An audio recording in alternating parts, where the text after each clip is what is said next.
L'Observatoire comme média, c'est la nouvelle économie de la communication. Notre rencontre a permis de matérialiser quelles en sont les clés.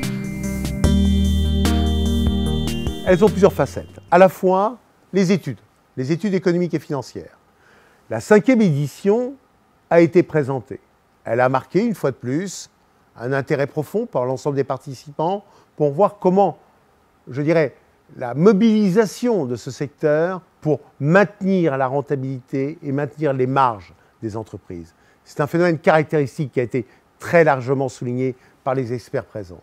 Plus de la moitié des acteurs ont choisi, malgré tout, de publier leurs comptes. Parce que, évidemment, c'est quand même plus facile de travailler en transparence, quand bien même s'agirait-il de présenter des points de tension. J'attire l'attention des entreprises sur les problématiques d'investissement, de volume et de profitabilité de l'investissement. Il faut anticiper une période où ça va être un petit peu tendu du point de vue de la contrainte de coûts. Et puis, la question des besoins au fonds de roulement, qui est plutôt sympathique là aujourd'hui, va être demain une vraie question, parce que améliorer la rentabilité économique, les plus forts vont évidemment chercher à travers les délais de règlement à améliorer leur rentabilité économique pour préserver l'effet de levier, peut-être au détriment des moins forts. Depuis ces 2 dernières années, on a une très forte augmentation du travailleur indépendant. Et donc la question qui est la suivante maintenant, c'est de savoir comment ces travailleurs indépendants peuvent continuer à monter, et comment on peut protéger les entreprises du risque de requalification, parce que sinon ça ne progressera pas, et comment on peut protéger le travailleur indépendant finalement aux aléas professionnels qui sont la perte d'activité subie, la formation professionnelle, la complémentaire santé, qui sont des sujets qui vont être, qui d'ailleurs sont en ce moment abordés par les candidats à la présidence de la République, mais qui sont un des moyens de lever les verrous, parce que les pronostics feraient que si on allait dans cette protection réciproque, on pourrait créer 1 million d'activités nouvelles quasiment en 2 ans.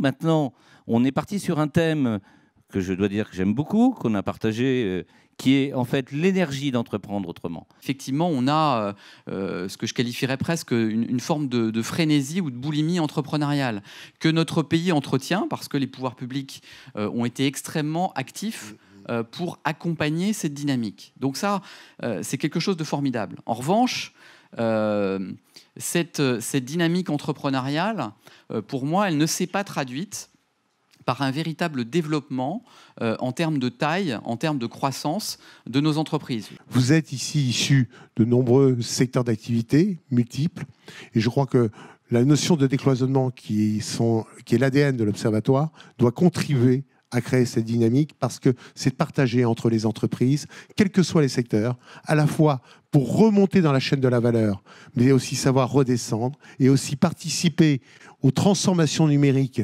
qui est en cours, avec des acteurs très innovants, dans lesquels, d'ailleurs, et on le voit dans notre filière, donc se rapproche donc de start-up pour co-partager, co-construire, au même titre qu'avec des grands groupes. Donc la question compliquée, c'est comment des entrepreneurs extrêmement experts chacun de leur domaine, puisqu'on a des gens qui font de la publicité, des plateformes de marque, du consulting en amont, des gens qui font du média off et on extrêmement aguerris, des gens qui font du digital qui appartient à tout le monde, by the way, mais de manière extrêmement experte sur les technologies, les SEO, le SEM, le PRM, le CRM, le responsive TV, l'achat à la performance, enfin tous ces mots barbares que vous connaissez, ou pas. Des gens qui font du design, des gens qui font de l'événement, des gens qui font des études, des gens qui font de l'algorithmie, des data scientists, etc. Comment ces gens, avec des langages aussi différents les uns des autres, qui ont la certitude souvent de tout savoir sur leur expertise, sont capables de partager. Voilà. C'est ça l'enjeu de nos organisations, et c'est ça l'enjeu de l'innovation. La dynamique de l'innovation et les clés qui la composent, c'est aussi le secteur public. C'est vrai qu'on est 1200 personnes aujourd'hui, on est un établissement public, on fait 3 milliards de commandes publiques, transitent par nous. Alors l'UGAP est une centrale d'achat qui finalement propose des produits et des services en accès immédiat à 20 000 personnes publiques au quotidien, en dispense totale de leurs obligations de publicité et de mise en concurrence. Quand vous êtes au catalogue de l'UGAP, nous vous ouvrons instantanément l'ensemble de la commande publique, et on s'est dit on va aller chercher sur l'ensemble du territoire toutes ces entreprises innovantes, les détecter, les qualifier, on le fait ensemble Dominique pour une 12aine d'entreprises en ce moment, voir comment ces entreprises peuvent intégrer le catalogue de l'UGAP et voir comment elles vont pouvoir pendant 3 ou 4 ans avoir accès à toute la commande publique public sans se préoccuper des appels d'offres, sans se préoccuper des délais de paiement. Donc on va les marketer, on va faire de la com, on va les aider. Tu soulignes la compétence. Alors tu sais qu'aujourd'hui, la compétence, c'est un sujet qui nous tient à cœur. Depuis septembre 2015, peut-être certains ont suivi un petit peu l'évolution d'un collectif qui s'appelle i4Emploi. Et moi, j'ai essayé de séduire Adeline pour qu'elle me rejoigne dans la super aventure qui était Mitch. Donc, qu'est-ce que c'est Mitch ? Mitch, c'est une application de job dating qui est spécialisée dans le recrutement non cadre. D'ailleurs, j'en profite tout de suite pour saluer justement les démarches de Pôle emploi qui sont très réceptives aux rencontres justement des startups qui finalement partagent la même mission, qui est de faire travailler les gens.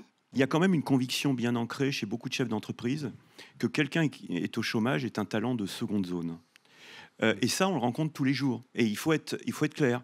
D'où la surprise des entreprises avec lesquelles on travaille de plus en plus, qui sont parfaitement étonnées de la qualité des talents qu'on leur propose via un sourcing Pôle emploi. Nous mettrons en place trimestriellement, avec Alexandre, dans les tout prochains mois, un baromètre de l'emploi pour qu'on suive comment les choses évoluent sur chaque secteur.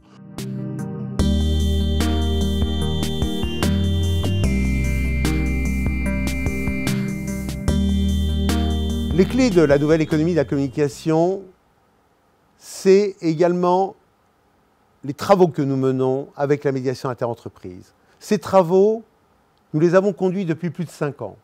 Ils ont été extrêmement probants, extrêmement profitables pour la relation davantage apaisée entre les grands donneurs d'ordre et les prestataires de la filière. Et les 10 engagements, vous en avez 7 de principe d'achat responsable. C'est une aventure qui a démarré en 2009. Pour moi, c'est la cristallisation de la responsabilité d'une entreprise, c'est la qualité avec laquelle il prend conscience de l'impact d'une facture, de l'argent qu'il va donner ou pas à ses fournisseurs.